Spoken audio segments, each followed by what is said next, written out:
Game 2 of the Eastern Conference Finals is tonight at 8 o'clock, and I've got 3 things the Rangers need to do in order to even the series at 1 win apiece. Let's talk about it.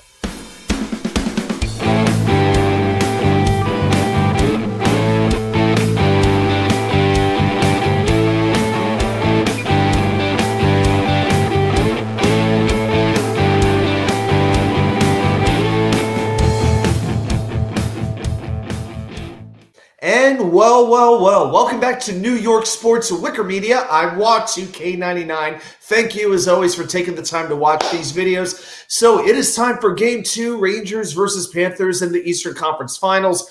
Rangers coming off a very disappointing 3-0 defeat at the hands of Florida in Game 1.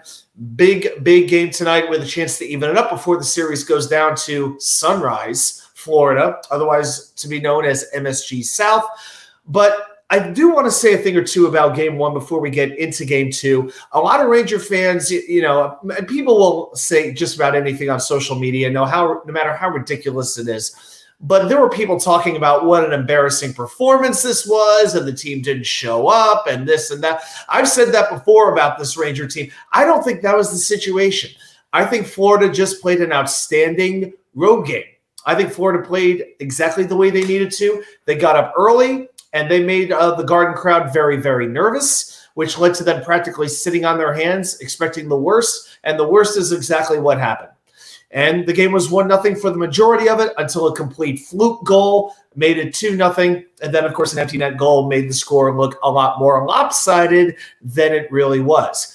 But I think that the Rangers went in not really knowing how to play against a team that is very difficult to play against. The Rangers couldn't put more than, say, 2 or 3 passes together once they got into the neutral zone. And that was very frustrating to watch. There was very, very little sustained offense. There was one major flurry that I remember towards the end of the second period. They weren't able to score. Rangers had 2 different breakaway opportunities, couldn't score, hit several posts. It reminded me a little bit of watching Game 6 against Carolina. When Carolina hit all those posts, like 3 or 4 posts, gave the Rangers a chance to stick around, and the Rangers took advantage of it. In this case, it was the Rangers trailing again, but they're hitting the post. And, I hate to use the word luck, but luck was not on their side. And I don't expect that to happen for the remainder of this series. But there are things that they need to do. And one thing I would do for Game 2 is play mattrempe. I said this before the series. The Rangers need his energy. They needed his size against this particular team. They didn't need it as much against Carolina, but with all the hitting that Florida can do, they need Rempe, especially against a little coward like Nico Mikkola, who takes out filipchytil with 3 seconds to go in the third period when the game was already over.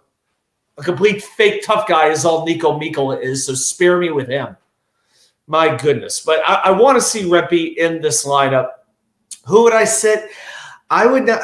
It's a difficult call to make. I would like to see Chytil because, again, the Rangers, they need any scoring prowess any way they can get it.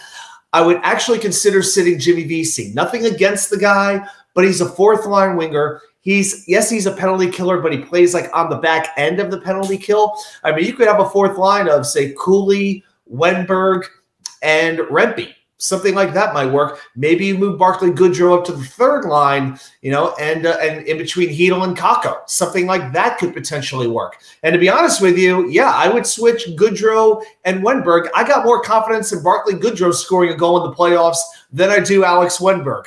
So just a little idea for the lineup to switch things up a little bit. Again, not a shot at Jimmy Vesey, but I think I want both Chytil and Rempe in this lineup.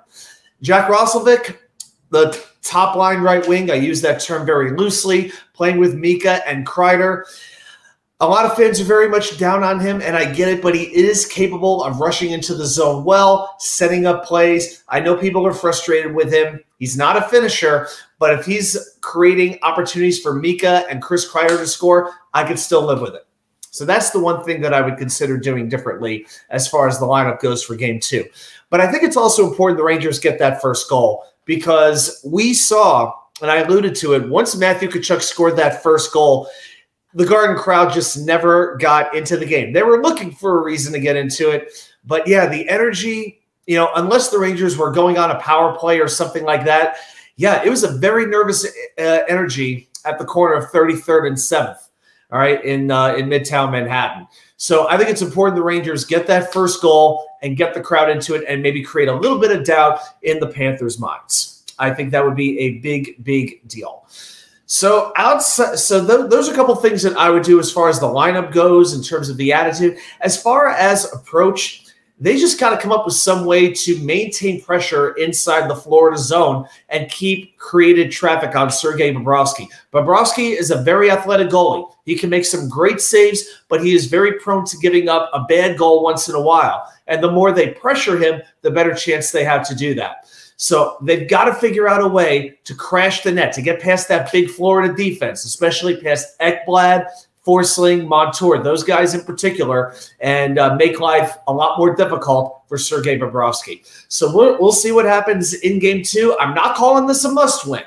All right, we've seen you can very much lose a 2-0 lead in the Stanley Cup playoffs, but it's a better win. And I'll tell you what, the series better be 2-2 at worst coming back to the Garden for Game 5. Well, quick reminder, if you're brand new, welcome aboard. Please like and subscribe. If you're returning, welcome back. I appreciate everybody's support. Thanks, everybody, for watching, and I'll see you right back here from you know where.